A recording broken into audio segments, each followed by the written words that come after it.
Kensington Palace, being very tight-lipped about her schedule, of course, as she finds this new footing in this new world. We know she's a mega tennis fan. Of course, we know that Wimbledon is underway, so we're keeping our eyes peeled on that royal box, guys. Breaking news that nobody expected. Royal doctors just dropped a bombshell about Princess Catherine that has the entire palace in chaos.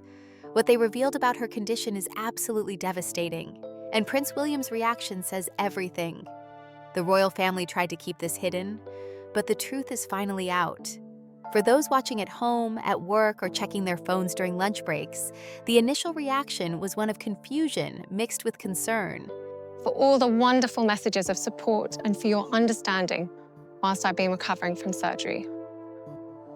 It has been an incredibly tough couple of months for our entire family, but I've had a fantastic medical team who've taken great care of me, for which I'm so grateful. Buckingham Palace doesn't issue urgent statements lightly. The institution is known for its measured approach to communication, carefully considering every word before it reaches the public.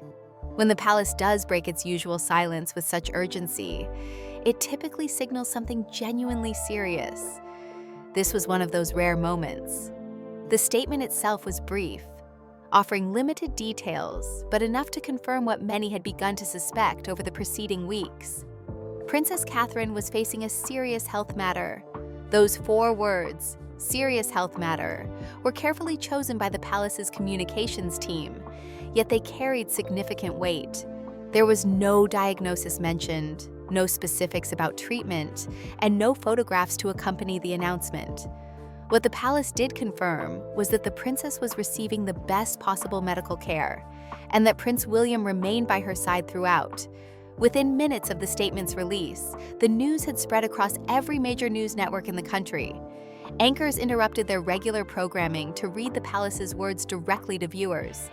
The BBC, ITV, Sky News, and countless other outlets scrambled to get royal correspondents on air to provide context and analysis. But even the most experienced royal reporters found themselves with more questions than answers. The palace's statement had been deliberately vague, and palace officials were not providing additional information to journalists seeking clarification. The public's response was immediate and visceral. Social media platforms, already integral to how people consume and share news, became flooded with reactions within the first hour. Twitter, now known as X, saw hashtags related to Princess Catherine rocket to the top of trending topics not just in the United Kingdom, but globally. People from different countries, cultures, and backgrounds were suddenly united in their concern for someone they had never met, but felt they knew through years of public appearances and charitable work.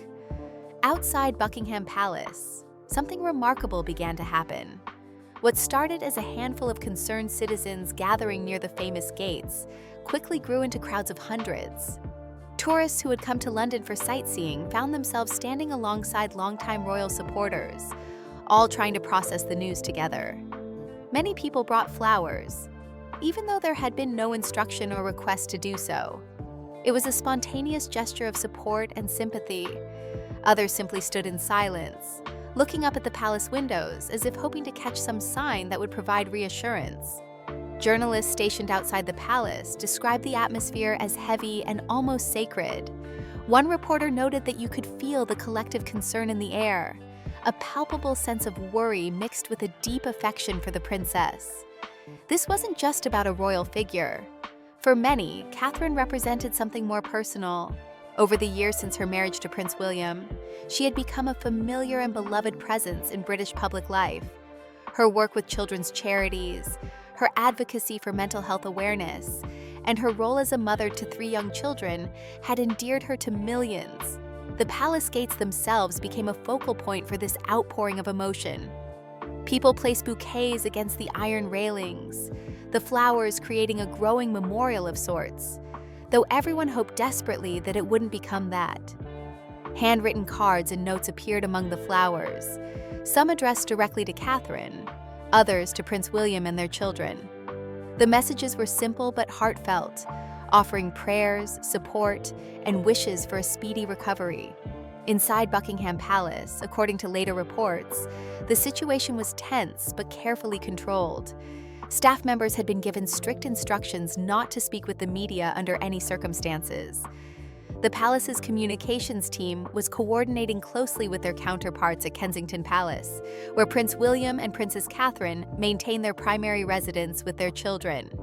Senior aides were in constant contact, ensuring that messaging remained consistent and that the family's privacy was protected as much as possible in such a high-profile situation. For royal watchers and historians, this moment felt unprecedented in many ways. Princess Catherine had, over more than a decade in the public eye, established herself as a figure of grace, stability, and quiet strength within the modern monarchy. She had always appeared composed at public events, carrying out her duties with a smile and genuine warmth. She represented what many saw as the best of a new generation of royals, someone who could balance tradition with a more relatable, modern approach. To see her suddenly absent, and then to hear the palace confirm a serious health matter, was jarring for those who had come to see her as almost untouchable. By evening, the scene outside Buckingham Palace had evolved further. Media vans lined the streets, their satellite dishes pointing skyward, and camera lights casting an artificial glow against the historic iron gates. Despite the heavy media presence, there were no further updates from the palace. The original statement remained the only official word, and palace officials maintained their silence when pressed for additional details. This lack of information only intensified the public's concern and curiosity. The phrase "serious health matter" was analyzed and discussed extensively throughout the day and into the evening. Medical experts were brought onto news programs to speculate, though they were careful to note that without specific information, any analysis was purely theoretical. Royal commentators debated what the palace's choice of words might indicate, with some arguing that the term "serious" suggested something significant, while others cautioned against reading too much into carefully crafted official language. What was undeniable was the scale of the public's reaction. This wasn't simply a news story that people noted and moved on from. Across Britain, and indeed around the world, people felt personally affected by the news. Discussion groups on social media filled with people sharing their concerns, their memories of seeing Catherine at various events, and their hopes for her recovery. The collective response suggested that over the years, Princess Catherine had touched far more lives than perhaps even she realized. As night fell over London, the palace remained illuminated, its windows glowing warm against the darkening sky. The crowds outside had thinned somewhat, but many remained, keeping what felt like a vigil. Inside those historic walls, behind the ceremony and tradition, a family was dealing with a crisis that millions of families face, a serious health concern affecting someone they loved. The difference was that this family's private struggle was playing out on a very public stage, with the eyes of the world watching and waiting for any sign of hope. The urgent statement from Buckingham Palace hadn't come out of nowhere. For those who had been paying close attention to royal schedules and public appearances, there had been signs for several weeks that something was amiss. Princess Catherine had gradually disappeared from public view, and while this might not have seemed unusual at first, the pattern became increasingly difficult to ignore as days turned into weeks. It began subtly, as these things often do. An engagement that Catherine had been scheduled to attend was quietly canceled. Royal watchers noticed, but cancellations aren't entirely uncommon. Members of the royal family occasionally need to adjust their schedules for various reasons. However, when a second cancellation followed, and then a third, people began to take notice. The palace press office, when contacted by journalists seeking information, provided only vague responses. They stated simply that the princess would not be attending due to personal reasons, offering no further explanation. This phrase, "personal reasons," became increasingly familiar over the following weeks. It appeared in press releases and was repeated by palace officials whenever questions were raised about Catherine's absence. For an institution that typically maintains a careful public schedule months in advance, these repeated cancellations represented a significant departure from normal practice. Royal engagements are planned meticulously, with charities and organizations often preparing for months ahead of a royal visit. For these events to be canceled, something significant must have been happening behind the scenes. Meanwhile, Prince William's own schedule began to change in noticeable ways. The Prince of Wales, who typically maintains a busy calendar of public appearances and official duties, suddenly became much less visible. Engagements were postponed, interviews that had been planned were declined, and his public appearances became increasingly rare.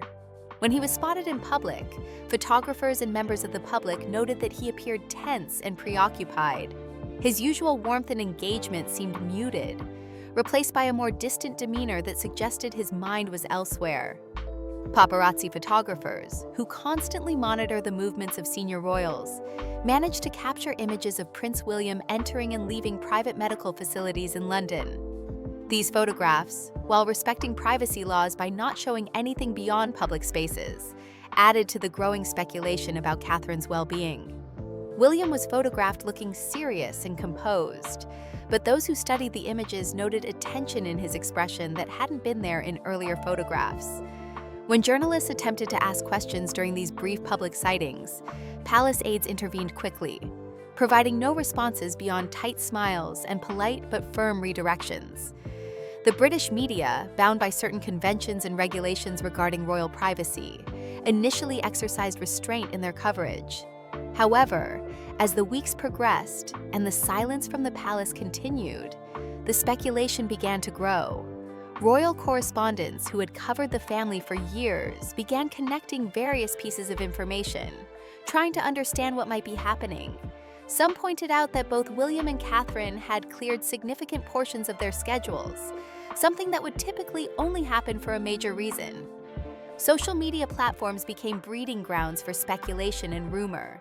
Without official information to rely on, people began to fill in the gaps with their own theories.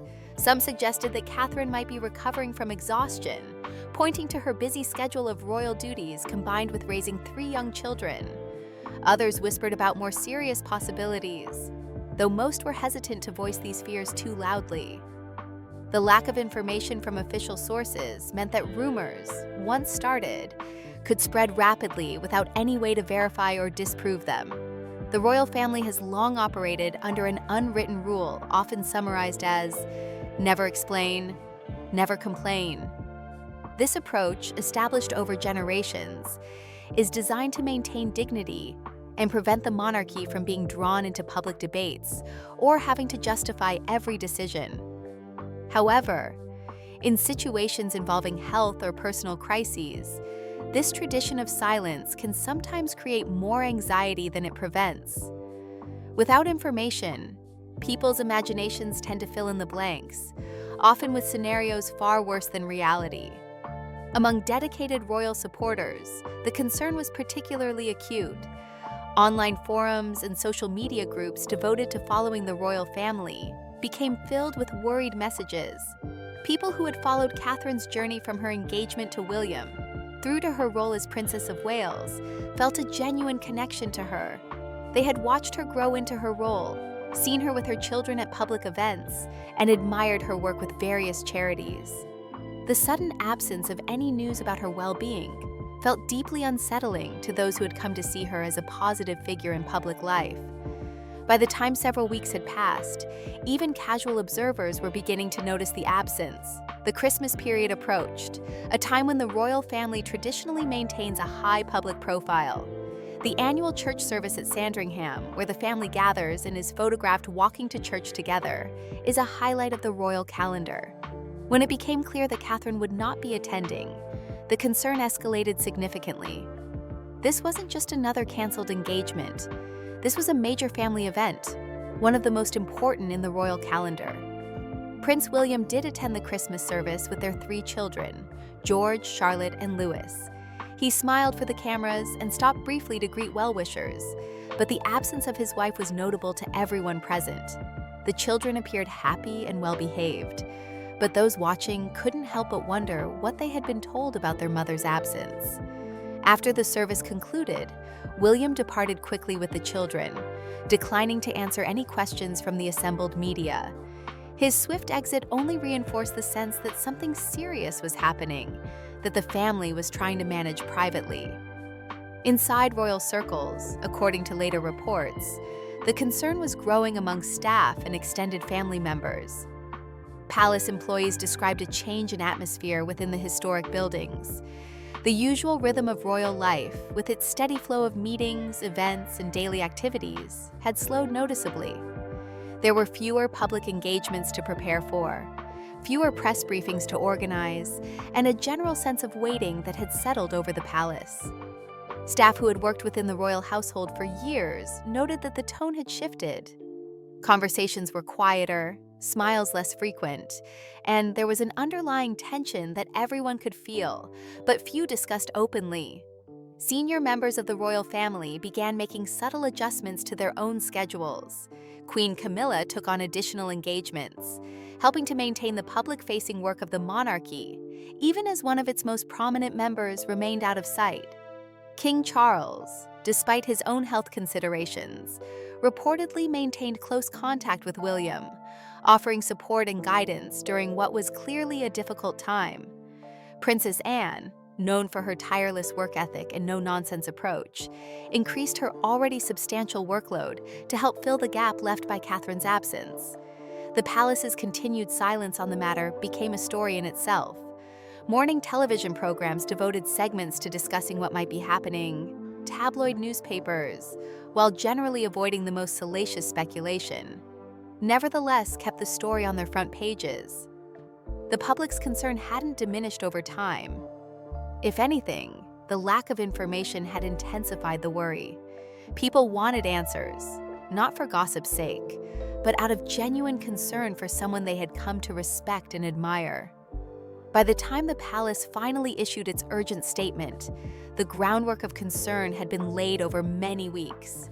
The announcement, when it came, confirmed what many had begun to suspect, but had hoped wasn't true. Something serious was indeed happening, serious enough to warrant an unprecedented level of privacy and protection, serious enough to keep the future queen consort away from all public duties for an extended period.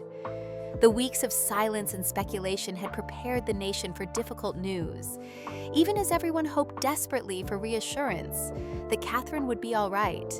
After weeks of mounting speculation and growing public concern, Buckingham Palace finally broke its silence with an official statement that would dominate headlines around the world. The announcement came at precisely 10 o'clock in the morning, a timing that suggested careful consideration and planning. A royal spokesperson appeared before a gathered press corps, their expressions serious and measured, ready to deliver the words that millions had been waiting to hear. The statement itself was delivered in calm, professional tones, but the content carried unmistakable weight. Her Royal Highness, the Princess of Wales, had been receiving medical care for a condition that recently required extended treatment and observation. The spokesperson continued, noting that the princess was now in stable condition and continued to be monitored by her medical team.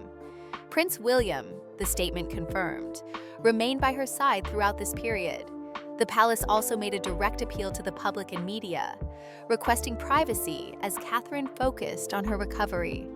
The response to this announcement was immediate and overwhelming. Within seconds of the statement's conclusion, news organizations around the world updated their websites and broadcast the information to their audiences. The word stable condition provided some reassurance, yet the acknowledgement of extended treatment and ongoing monitoring made clear that this was a significant medical situation. The statement had been carefully worded to provide some information while protecting Catherine's medical privacy, but the gaps in what was said left room for continued concern. Social media platforms experienced an unprecedented surge in activity. Twitter, Facebook, and Instagram saw millions of posts appear within the first hour following the announcement. The hashtag #PrayForCatherine began trending globally, reaching the top of worldwide trends lists in multiple countries simultaneously. People from every continent shared messages of support, concern, and hope. Many posted photographs of Catherine from various public appearances over the years, images that showed her smiling at charity events, interacting warmly with children, or standing beside William at official functions. The messages being shared online reflected a genuine emotional connection that people felt toward the princess. Comments ranged from simple expressions of concern to longer, heartfelt messages about what Catherine represented to those who admired her. Some people shared personal stories about meeting her at events, describing her warmth and kindness. Others wrote about how her advocacy work, particularly around early childhood development and mental health, had inspired them or helped them through difficult times. The response wasn't just about a royal figure facing health challenges. It was about a person who many felt they knew, at least from a distance, facing something frightening and difficult. Outside Buckingham Palace and Kensington Palace, the scenes that had begun with the initial urgent announcement intensified.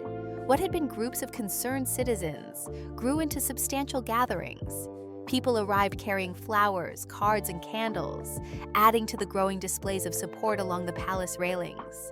The flowers came in every color imaginable, from simple bouquets picked up at local shops to elaborate arrangements. Among them were handwritten cards, some addressed to Catherine directly, others to William and the children, all expressing similar sentiments of love, prayer, and hope for recovery. News organizations set up permanent positions outside the palaces, with reporters providing regular updates even when there was little new information to share. The presence of camera crews and journalists created a constant reminder of the public interest in Catherine's condition. Yet despite the media presence, there was a notable respect in how the situation was being covered. Most outlets avoided sensational speculation, instead focusing on factual reporting and expressions of public concern. The mood among both journalists and the gathered public was somber and respectful rather than invasive. Television networks across multiple countries ran special coverage throughout the day and into the evening. News anchors brought in royal correspondents, medical experts, and historians to provide context and analysis. The correspondents were careful to note what was known and what remained unclear. Medical professionals, speaking generally without specific knowledge of Catherine's case, discussed what extended treatment and monitoring might indicate, while emphasizing that without more information, any analysis remained theoretical. Royal historians provided perspective on how the monarchy had handled health crises in the past and what this moment might mean for the institution. The analysis and commentary that filled airwaves and column inches often focused on the palace's use of specific terminology. The phrase serious health matter from the earlier urgent statement, combined now with mentions of extended treatment and stable condition, was examined from every angle. Some commentators suggested that stable conditions were a reassuring sign, indicating that whatever crisis had prompted the urgent statement had been managed successfully. Others noted that ongoing monitoring suggested the situation remained delicate and required continued medical attention. Public figures from around the world began responding to the news as it spread globally. Political leaders issued statements expressing their concern and best wishes. Charitable organizations that Catherine had worked with over the years shared messages of support, often accompanied by photographs from her visits and involvement with their causes. Celebrities and public personalities who had met Catherine or admired her work added their voices to the growing chorus of support. Even international royal families released statements, with several European monarchies expressing solidarity and sending their prayers. The British government, while maintaining appropriate distance from royal family matters, acknowledged the public's concern. Government officials, when asked about the situation during routine press briefings, expressed their best wishes while respecting the family's privacy. The response demonstrated how Catherine's role had transcended simple celebrity to become something more significant in British public life. She represented continuity, stability, and a modern face of an ancient institution, and her absence was felt across different levels of society. Inside the palace walls, according to sources who spoke to media outlets in the following days, the situation remained tightly controlled. The communications team continued to field countless inquiries from journalists seeking additional information or clarification. Each request was met with polite but firm responses that no further details would be provided beyond the official statement. This consistency in messaging, while frustrating to those seeking more information, demonstrated the palace's commitment to protecting Catherine's medical privacy. Prince William's role during this period became a subject of particular interest and sympathy. Reports suggested that he had been dividing his time between supporting Catherine and maintaining some sense of normalcy for their 3 children. Sources close to the family indicated that William had personally reviewed and approved the statement before its release.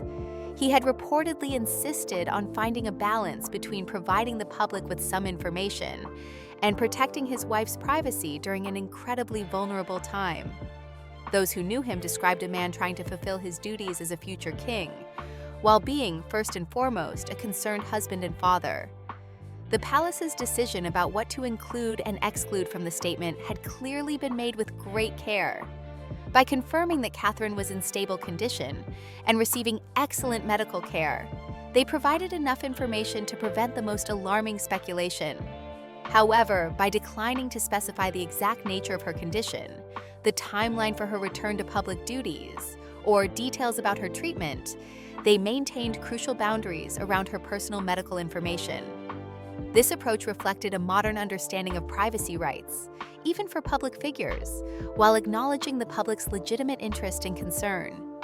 As evening approached on the day of the announcement, the crowds outside the palaces showed no signs of dispersing. Candles were lit as darkness fell, creating a moving scene of flickering lights along the palace gates. Television cameras captured these images, broadcasting them to audiences around the world. The visual representation of public concern and support became one of the defining images of the entire situation.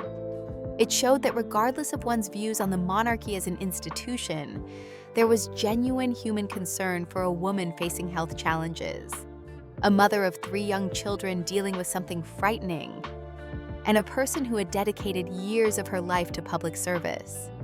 While the public watched and waited for updates, a very different story was unfolding behind the palace walls and within the private spaces where Prince William and his family sought refuge from the intense scrutiny. For William, the challenge was unlike anything he had faced before in his role as heir to the throne. He found himself caught between the demands of royal duty and the deeply human need to be present for his wife during one of the most difficult periods of their lives together. Those close to the family described William's days as a careful balance of responsibilities. He was attempting to maintain some level of normalcy for George, Charlotte, and Louis, while managing his own fears and concerns about Catherine's health. The children, particularly George, who at his age was beginning to understand more of what was happening around him, had questions that weren't easy to answer. How does a parent explain to their children that the world is watching their mother's every breath, that news programs are discussing her health, and that crowds are gathering outside their home with flowers and prayers? Friends of the family, speaking to journalists on condition of anonymity, revealed that George had become increasingly aware of the seriousness of the situation. As the eldest and being groomed from birth for his future role, he had developed a maturity beyond his years. But he was still a child trying to understand why his mother wasn't well, and why it seemed to matter so much to so many people. Charlotte, who shared her mother's gentle nature and expressive personality, had found her own way to cope. She had been drawing pictures and writing little notes, leaving them where her mother could see them. Small gestures of love from a daughter to her mother. The youngest, Louis, was at an age where the full weight of the situation couldn't truly be comprehended. He had been told that his mother needed to rest and that doctors were helping her feel better. The simplicity of that explanation worked for him in ways that wouldn't have satisfied his older siblings. Yet even Louis seemed to sense that something significant was happening, responding to the changed atmosphere in the household and the increased presence of security and staff moving with quiet urgency through their home. King Charles, despite managing his own health considerations that had been public knowledge, became a source of steady support for his son during this crisis. Reports indicated that Charles called William frequently, offering not just advice from one royal to another, but comfort from a father to his son. Charles reportedly told William repeatedly that family came first, that titles and official duties could wait, and that no one would think less of him for prioritizing his wife and children during this time. This support from the king provided William with permission, in a sense, to step back from public obligations without guilt. Queen Camilla also played a supportive role, though in her characteristically understated way. She took on additional engagements to help maintain the royal family's public presence, ensuring that charitable commitments were still met and that the work of the monarchy continued even as one of its most prominent members remained out of the public eye. Her actions demonstrated the family rallying together, each member adjusting their roles to compensate for Catherine's absence, while respecting the privacy and space the family needed. Princess Anne, known throughout her life for her tireless work ethic and practical approach to royal duties, became another pillar of support. She increased her already substantial schedule of engagements and helped coordinate certain family logistics that would normally have involved Catherine. Anne's reputation for being straightforward and efficient made her particularly valuable during this crisis. She reportedly helped shield the younger members of the family from unnecessary attention and worked to maintain some sense of structure and routine when everything else felt uncertain. According to several reports, even Prince Harry and Meghan Markle had reached out privately from their home in California. Despite the well-documented tensions and distance that had developed between Harry and his brother in recent years, sources indicated that Harry made contact to express his concern and offer support. The gesture, whether it would lead to any lasting reconciliation or not, demonstrated that in moments of genuine crisis, family bonds could still assert themselves. Meghan was said to have sent a private message to Catherine as well, a reminder that whatever disagreements had occurred, there remained some level of human connection and concern. For William personally, the situation was testing him in ways that royal training and preparation could never have anticipated. He had grown up knowing that his life would be lived in the public eye, that his actions would be scrutinized, and that duty to crown and country would often require personal sacrifice. But this was different. This wasn't about managing public perception or fulfilling ceremonial obligations. This was about the person he loved most in the world facing something frightening, and his inability to fix it or protect her from it must have been deeply painful. Sources close to Kensington Palace describe moments when William's composure, so carefully maintained in public, would slip in private. One particularly poignant account described him standing at a window for a long period, looking out over the palace gardens, visibly struggling with the weight of everything he was carrying. The source noted that you could see he was fighting to maintain control, that beneath the prince and future king was simply a man terrified of losing someone precious to him. The emotional toll was evident even in his brief public appearances. When William did emerge for necessary engagements that couldn't be postponed, photographers captured images that told their own story. His smiles, while present for the cameras, didn't quite reach his eyes. His movements seemed more mechanical, going through the motions of his role while his mind was clearly elsewhere. Those who had followed the royal family for years noted that they had never seen William look quite like this, had never seen that particular combination of determination and vulnerability in his expression. The extended royal family's response to the crisis revealed something important about how the monarchy functions in moments of genuine difficulty. Despite all the protocol, tradition, and formality that typically defines royal life, when one of their own faced a serious challenge, the response was fundamentally human. Schedules were adjusted, duties were redistributed, and the priority became supporting the family member in need. It was a reminder that beneath the crowns and titles, these were people who cared about each other and would rally together when necessary. As more details emerged about Catherine's condition, though still limited to respect her privacy, the palace released additional information confirming that she had been undergoing treatment for several months. The condition had been detected earlier in the year, but the family had chosen to keep the information private initially to allow time to process and plan. Her medical team described her as strong and resilient, responding well to treatment. These updates provided some measure of reassurance to the anxious public, though they also confirmed that the journey had been long and difficult for the family. William's devotion to Catherine during this period became its own story, one that resonated with people far beyond royal watchers. Reports described him as determined to be present for every important moment, every treatment session, every difficult conversation with doctors. He had reportedly told confidants that everything else in his life could wait, that his only priority was being there for his wife. This unwavering support, while expected from a loving spouse, took on additional significance given his position and the demands normally placed upon him. The public's response to learning about William's dedication only deepened the sympathy and support being expressed. People recognized that he was facing an impossible balance, trying to be strong for his wife, present for his children, and still maintain the dignity and composure expected of his position. The fact that he was managing all of this with such grace, despite the clear emotional toll, earned him respect even from those who might typically be critical of the monarchy. Then came a moment that shifted the entire narrative from one of crisis to one of hope. Catherine herself appeared in a brief video message, the first time the public had seen or heard from her since the health concerns had become public knowledge. The video was simple, filmed in a quiet room with natural light streaming through a window behind her. She spoke directly to the camera, her voice steady though clearly emotional, thanking everyone for their prayers, support, and patience.